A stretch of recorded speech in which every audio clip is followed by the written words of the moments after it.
You're listening to the ESO Network, your station for all things geek. Hello and welcome to Soul Forge episode 263.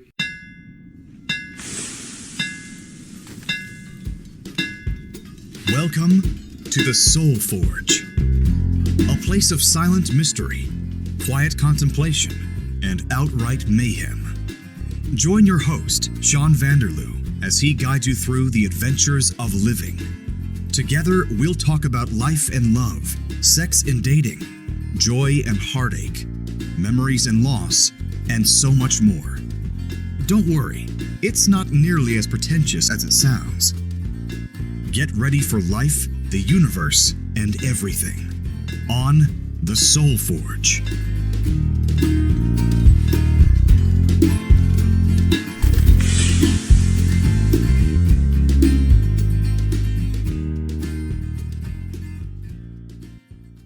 I'm here with two very important special guests. It's Leah Frost and RJ Renner. How are you guys today? Good, how are you? Good, glad to hear it. Now the acoustics, dear listeners, might be a little bit different because we are in a theater. And why are we here, Leah? Well, we are here because this is the location where RJ and I are going to mount our very first show. We started a theater company called Let's Put On a Show. And it is going to be mounted here at the Old Lakeway. Some people call it the Tech, some people call it the Old St. Mary's, but right now we're calling it home for a little while. Very good, very good. RJ, how long have you been into theater? Wow. I've pretty much been a theatrical person since I was too young to talk. Wow. I first started where I would start corralling all of my cousins when the family came over for dinner. I'd corral them all together and put on costumes and put a show on after dinner.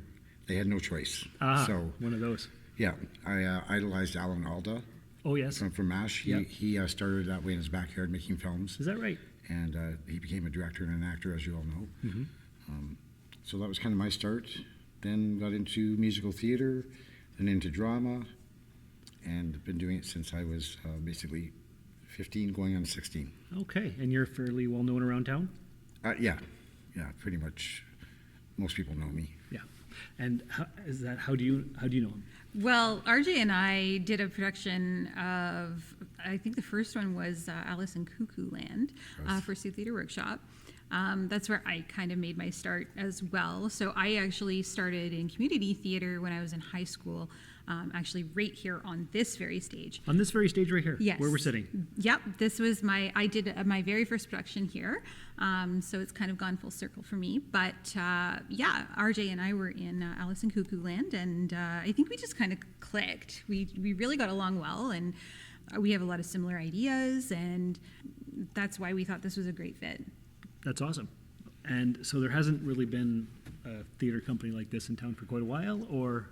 I think we're like a baby right now. We're a baby company. Mm-hmm. What we're trying to do is involve the community beyond what typically happens in theater. Like people in the community will like buy an ad in the program or something like that nature. Mm-hmm. We're actually trying to get the community completely involved. We have somebody who's supplying our costumes, a local business person, Stephanie's Joy. We have like Sue College that is offering to do hair and makeup. Just all kinds of people that are actually jumping on board. Mom's Kitchen. Yes. Not mention that they're doing the food for our shows. Oh wow, excellent. So it's a real community thing. Exactly. Yeah, and it's something that we found that we didn't quite find in other theater companies in the Sioux. Most of the more popular groups, they do musicals, and musicals are great, and I've been a part of a couple of musicals. I am not somebody who can write music. I think I can sing. I sound great in my shower or in my car, but I don't really know if I'm that musical. So I really liked more traditional theater, being on stage, characters and drama, and so that's kind of where my passion lied. And I thought, well, there are a couple of companies in town that do it, and they are good at their own thing, and we're good at our own thing. And we want this outside of the box thinking. We want people to feel like they can come here and be creative, and they can join our company and be that ally for us. Very good. Mm-hmm. And if somebody wanted to get involved, what would they do? Basically, the sky's the limit because there's stuff backstage, there's lighting, there's sound, there's designing like pre-show music, there's working with costumes. So I would encourage like any carpenters to come out and maybe help us build some sets and some risers in the future. I mean, the possibilities are endless as far as what could be done. Even special effects. Yeah. We do have some special effects in the show, and I think that they're going to be quite pivotal in our show, and it might be something that will set us apart. Very good. I'm looking forward to seeing it and hearing more about it. We're just going to play an ad for another podcast here on the ESO Network, and we'll be right back. I'm Mark McCrae, the author of The Best Saturdays of Our Lives. And if you're not listening to our podcast, then you're missing out on amazing interviews with Larry Houston, Tom Tatawanovich, Keone Young, Michael Swanigan, Ned Hastings, Bill Gollier, Dan Gilvazan, Rob Lamb, and so many others. Kick back and let Dan Klink and I peel back the curtain on the animation industry. The Best Saturdays of Our Lives podcast can be found on the ESO Network and all podcasting platforms. All right, and that was a great promo for another show here. So my question to you is, why are you guys calling it Let's Put On a Show? Where did that name come from? Do you want us to tell them? Well, it was kind of an organic thing, I think, is the best way to describe it. When we our first thing was to do a show. Like, that was our first thought. Let's do this. Like, Leah came to me with the script a couple of years ago. And back then I looked at it, thought it was a great script. So we just wanted to do it, like on our own, and just see how it felt to mount something with full total control over what we're doing. And in order to get the rights for the show, you had to have a company name. So it was like, well, what are we doing? Well, one day we said, let's put on a show. And it kind of stuck. That works. And for me, it even opens it up for somebody else coming in to want to produce one of their shows in between times of our shows. Oh, yes. Which they would say, hey, let's put on a show for whatever reason they have, right? Yeah. So, again, another way to involve the community on a different level. That's a great idea. That's excellent. So what else I need to know here is, how long has this been in the works for? Well, I think, as RJ said, it's been a couple of years. I had this script in mind a while ago. I was just kind of looking through. My idea was to be a director, and so I kind of went on the internet and looked, and I found this script, and so I ordered it because it looked really interesting for me. And I can be honest, the draw was the name Steve Martin. So because Steve Martin is the author, I thought this is going to be a funny show. So I looked it up. I looked up various things. And I thought, this is awesome. So I ordered the script, and I did present it to another colleague of mine and RJ's, who unfortunately, he passed away probably, a year and a half ago now, perhaps. Yeah. He was going to do this with me because not only did I do my first show on this stage, he was the first love interest I had in a show. So he was a wonderful man, and he is truly missed.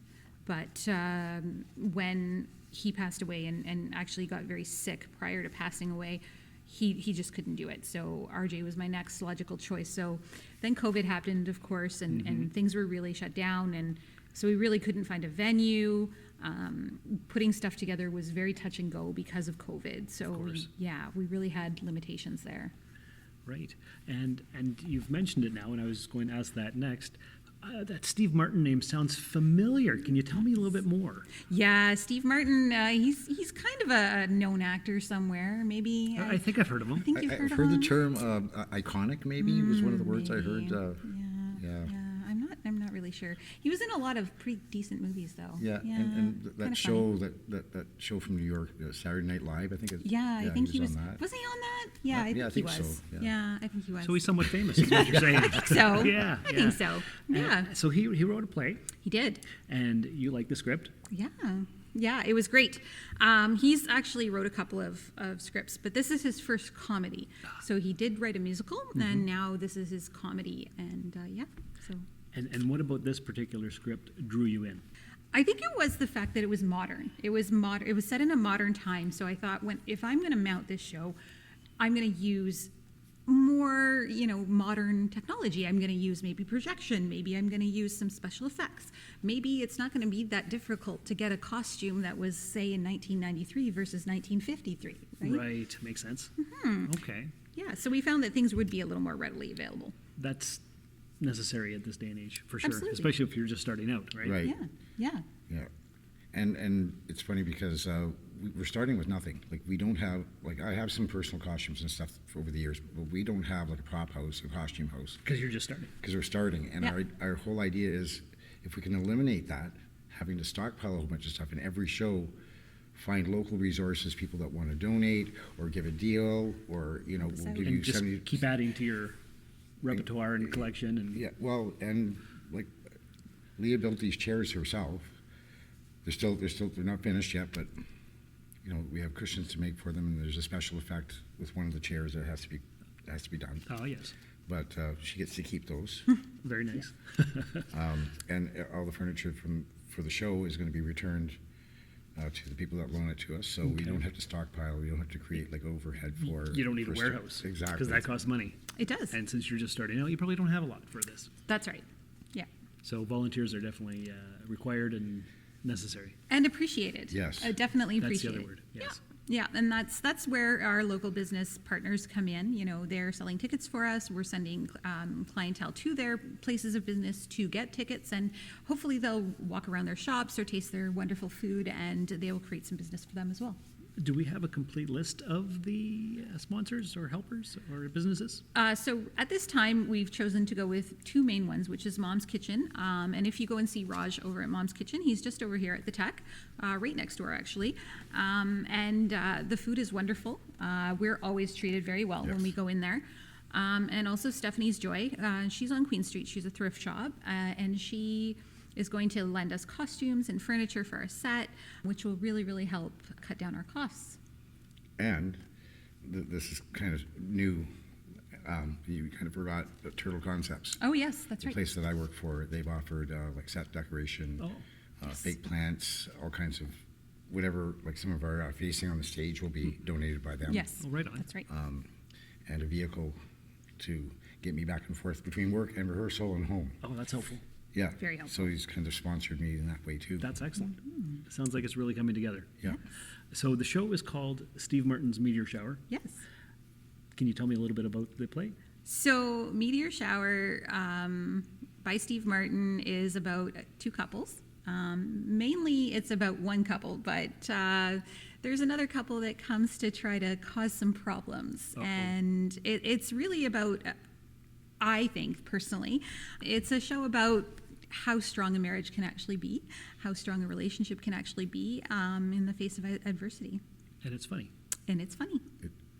It's hilarious. It's, we're giggling constantly, Yeah. being on stage, and just some of the blocking, and that's what we call movement on stage.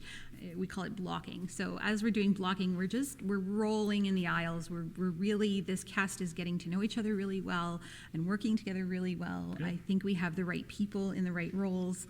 And I think, that's just, I hope we're going to get a lot of laughs. I'm sure we will, because also in regards to our actors, each of them has brought some moments to the show that I don't know if Steve Martin expected would be funny, but they have found some of their own moments within that framework that we were like, okay, this may not have been a laugh line in intention, but this is now, you must do that every show. Yes. And those are some of the things that are hardest for us to actually keep a straight face, but we still get to business, but it's a very enjoyable process at this point. Good. And how many people are in this play? So there are 4 people. There's 4 cast members, but I can honestly say there's a lot of behind-the-scenes work that really has to be done as well. So myself and RJ and my stage manager, Wyatt, and really, anybody that really showed up for this entire process is part of this cast, I feel. And you still need people? Absolutely. We can always use somebody for crew behind the stage at show nights. We need ushers, lighting, special effects, sound, anything. We have some special costume change needs that are very quick. Yeah. That we actually need somebody. Well, I think we may actually have somebody. We have a few people that have offered talent, that offered their time to help. So we just have to start assigning people. And at this point, like the ushers, somebody to help people dress backstage in those instances, work the special effects. Props as well, Yeah. making sure the props are in the right place at the right time. So those types of things, making sure that, for instance, wine glasses get filled or the bottle gets yes. filled or something along those lines. Even somebody to just calm anxieties, because that's Yes. definitely going to be a for sure. concern. Definitely. So, Definitely. yeah. Okay, so it's Meteor Shower by Steve Martin. Yes. Where can we buy tickets? So Mom's Kitchen, Stephanie's Joy. You can also contact myself, RJ. Yeah, we're the main ones, and we also offer an online option. So if you see one of our posters around town, you can just scan the QR code, or if you go to our Facebook page, the link is also there. And the Facebook page is Let's Put On a Show. That's correct. And what's the website? We don't have a particular website right Okay. now. We just have a link to a Square website who does our online sales for us. Okay. Mm-hmm. And when is the show being held? So October 21st, 22nd, and 23rd. Okay, so 3 showings. Now, so that's a Friday, Saturday, and a Sunday. The Sunday show actually also includes a possibility of a brunch. So for $15, we're offering a brunch from Mom's Kitchen. Nice. Mom's Kitchen will also be open for coffee, tea, alcohol, beverages will be hopefully available by somebody to be announced later. We're hoping Did to. they get their license? I'm not sure if they did, but we're exploring some options for some Yeah. alcoholic beverages as well, and light refreshments as well will be available by Mom's Kitchen. And Mom's Kitchen is in the same building Yes. as where we are It's right right now. across the Yes, hall, actually. right across the hall. Oh, well, through that's that door. convenient, isn't it? That's very very convenient. convenient. That's very Very nice. convenient, and he's got some surprises planned for our patrons. Is that So, right? Yes. Well, okay. So let's put on a show October 21st, 2nd, and 3rd. Yes. Okay. At the Tech here in Sault Ste. Marie, Ontario, Canada. Yeah. Is there anything that I didn't ask or anything else you'd like to share with our audience? Again, I just like to tell everybody how wonderful our actors are, because we have a range of people who've been on stage before to somebody who has never ever been in a theater production. That as a cast, they're just killing it. Yeah, they really are. Yeah. One thing I want to bring up is that this show is for mature audiences. So anybody who, might be a little more sensitive to topics, it may not be the show for them. But to know. we do encourage everyone to come out. It's a great date night opportunity and some mature content. So please be advised. Perfect. That's excellent. Someone may even wet their pants. Oh. I'm not talking on stage. I'm just talking in the audience. They'd be laughing so hard. But you have to bring your own Depends. Well, that's a ringing endorsement if I've ever heard it. Excellent. All right. Well, thanks for telling me about your show, and we're looking forward to seeing it. And maybe we'll have you guys back after to talk about another show or how it went, or yes. something like that. Absolutely, Actually, for sure. we do have a follow-up show that we've been invited to participate in after our show's done. That's right. Excellent. It's a Christmas concert that's November 23rd at the Central United Church, right downtown. Okay. I'm not even sure of the name of the show right now, but it's being put on by Kiwanis. The Kiwanis. How could I forget that? It's being put on by the Kiwanis. So we're going to be doing a little skit in that show. Very good. Yes. All right. Yes. And we have a lot of ideas for upcoming shows, and we certainly want to bring out something that maybe nobody's ever seen before in this city. That's You know? important. Yeah. And how many productions per year are you guys planning? Oh, well, depending. See how this goes first, I guess? Let's see how this one goes. But yeah, I'm gonna say to start, our 2 is probably gonna be our limit, and then we're hoping that other people will come in. We are in the works talking with somebody who might be coming in and doing something of their own. So we'll see how it goes. Excellent.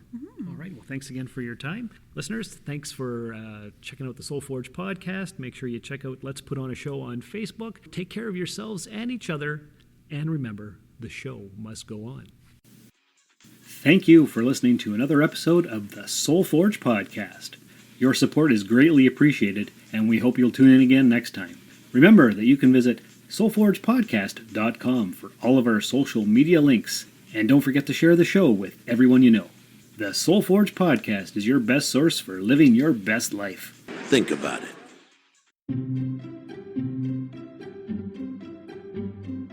Comedy queen Amy Schumer is making her Broadway debut in Steve Martin's Meteor Shower. Set in a California backyard in 1993, the play examines love, life, marriage, death, the lighter subjects, all with the wacky wit of the one and only Martin. In addition to Schumer, the comedy stars Tony winner Laura Benanti, Emmy winner Keegan-Michael Key, and Tony nominee Jeremy Shamus. There's stargazing, sparring, and of course, a meteor shower.